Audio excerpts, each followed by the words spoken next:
Bonjour à toutes et à tous et bienvenue dans cette nouvelle édition de Passe l'Info. Bonjour à vous tous, c'est un plaisir pour moi, très chers confrères, de faire partie de cette équipe et de présenter de la vraie info.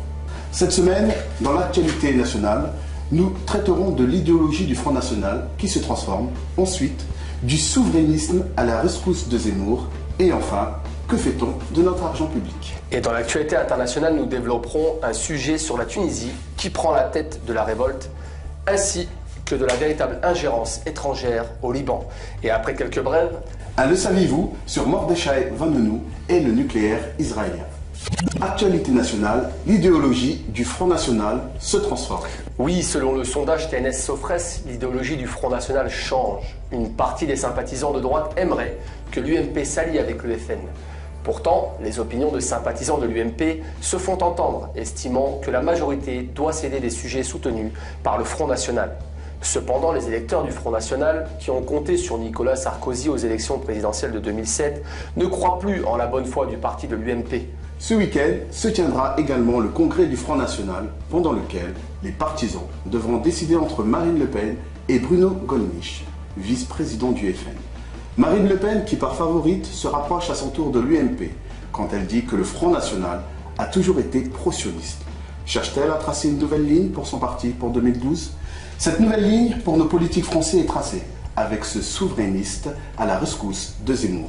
Oui, l'ancien ministre de l'Intérieur, Jean-Pierre Chevènement, a adressé un courrier au tribunal le 11 janvier 2011 pour défendre le journaliste Éric Zemmour, poursuivi pour injure à caractère racial. Monsieur Chevènement poursuit en évoquant que sans doute, Monsieur Zemmour a dans le feu de la discussion utilisé une formulation excessivement brutale, mais il n'a hélas pas dit une chose matériellement inexacte. Et il regrette qu'un journaliste puisse être incriminé pour avoir avancé un argument, certes formulé maladroitement, mais correspondant à une réalité, certes dérangeante, mais propre à susciter une prise de conscience partagée. Un soutien qui pourrait peut-être faire pencher la balance en faveur d'Éric Zemmour. Et sans transition, que fait-on avec l'argent public? La région Midi-Pyrénées se prépare à voter une subvention de 95 000 € demandée par la Chambre de commerce France-Israël pour financer les déplacements de chefs d'entreprise qui comptent se rendre en Israël au mois de mai. Un rassemblement de manifestants devait être devant le conseil régional à Toulouse le 20 janvier prochain à 11 h, à l'occasion de la première commission internationale.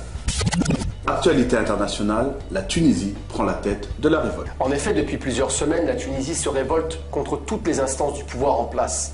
Partie d'une crise frumentaire, les revendications s'élargissent pour demander la démission du président Ben Ali. Autrefois soutenu par la France et les États-Unis, le président tunisien perd peu à peu ses soutiens, comme autrefois le Shah d'Iran l'avait perdu lors de la révolution iranienne. La semaine dernière, les affrontements ont été plus que violents dans le pays.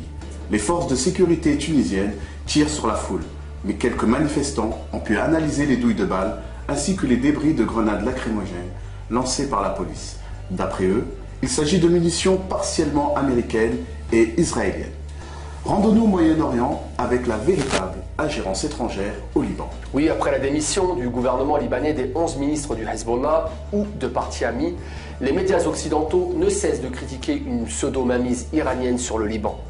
Pourtant, le Premier ministre libanais Saad Hariri fait depuis une semaine le tour des capitales américaines et européennes pour trouver du soutien.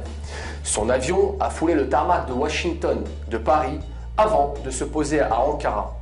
Hariri, arrivé dans la nuit dans la capitale turque, en provenance de Paris, où il a été reçu par le président Nicolas Sarkozy, s'est entretenu pendant 2 heures à huis clos avec M. Erdogan. Cette dernière visite vise à demander le soutien de la Turquie, plus crédible aux yeux des Libanais, qui perçoivent l'ingérence néfaste des pays plus à l'ouest. Notons aussi que les États-Unis ont fait avorter les efforts syro-saoudiennes, visant à trouver un compromis entre les forces du 14 mars et l'opposition conduite par le Hezbollah. Faute d'accord, les ministres de l'opposition ont présenté leur démission à la coalition gouvernementale. Quelques brèves, les États-Unis sont responsables des bébés mal formés en Irak. Une étude scientifique menée à Fallujah en Irak démontre une corrélation entre la montée inquiétante des malformations congénitales et l'utilisation de bombes à l'uranium appauvri, que l'armée américaine aurait utilisées dans cette région en 2004. Le nombre des cancers constatés serait également plus élevé que celui à Hiroshima et Nagasaki. Revenons en France, Sarkozy et Hortefeux, des anti-républicains du pouvoir. C'est vrai, monsieur Jean-Louis Nadal, premier procureur de France, et monsieur Vincent Lamanda, premier président de la Cour, ont vigoureusement dénoncé les actes et les discours anti-républicains de Nicolas Sarkozy et de Brice Hortefeux, faisant allusion à leurs propos dénigrant la justice française. Et restons en France avec un officier supérieur sous écoute. Le général des Portes de l'état-major à l'armée française aurait été mis sur écoute par l'Élysée parce qu'il est en désaccord avec l'engagement des troupes françaises en Afghanistan. Selon lui, elles défendent des intérêts étrangers à celles de la France. Le contre-espionnage français avait, en 2009 et 2010, enregistré des conversations de cet officier supérieur. Maintenant, cap sur l'étranger, un promoteur déterminé pour son projet. Oui, en effet, une histoire insolite. Un promoteur chinois a décidé de mener la vie dure à Zhaoyanghong, la dernière locataire d'un immeuble destiné à être détruit pour être remplacé par une usine.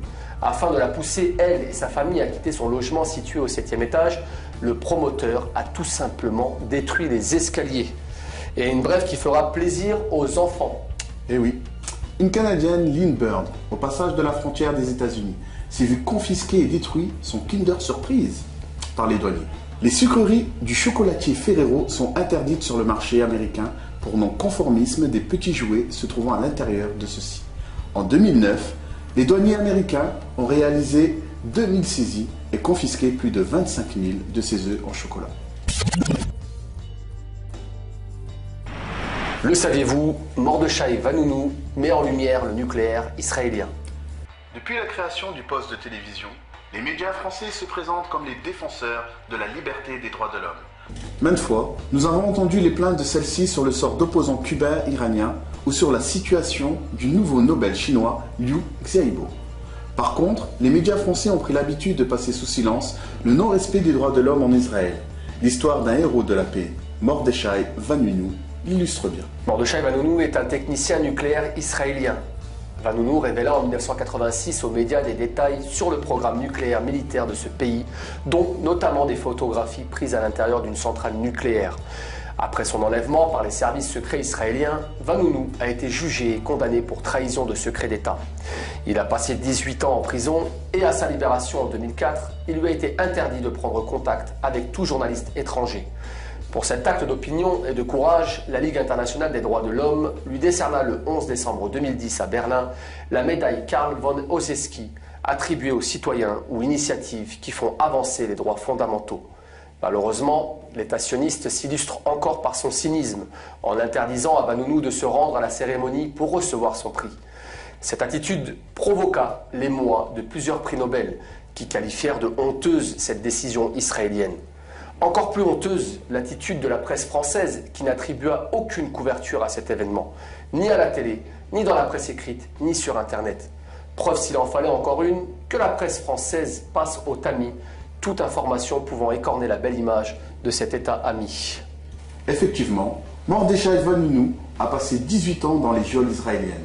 En parlant de lui 18 secondes ou écrivant 18 lignes sur lui, la presse française lui aurait rendu hommage et plus encore, prouver que nous vivons dans un pays libre avec une presse libre. Merci de nous avoir suivis pour cette édition de Passe l'Info. Passez une excellente semaine et je laisserai le dernier mot à notre nouveau confrère. Passez l'info.